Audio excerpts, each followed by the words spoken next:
Радыкальныя змены ў беларускім спорце ў працяг тэмы. Александр Лукашенко падпісаў указ, які цалкам перабудоўвае сістэму фінансавання гэтай сферы. Змены закранаюць усе ўзроўні спартовай сістэмы краіны. Цяпер федэрацыі змогуць разлічваць на субсідыі з рэспубліканскага бюджэту, а клубы з мясцовых.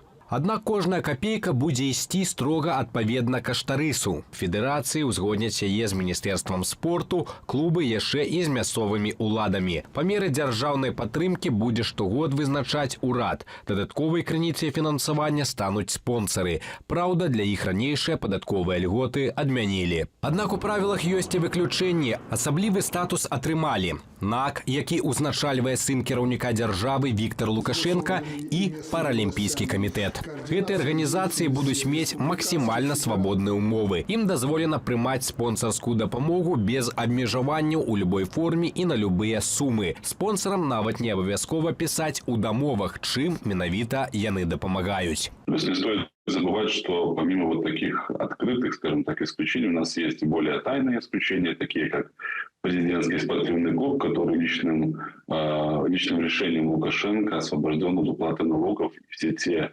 бизнесы, которыми он владеет, все те так называемые кошельки режима Лукашенко, которые постоянно вносят туда те или иные денежные средства, все это освобождено от налогов.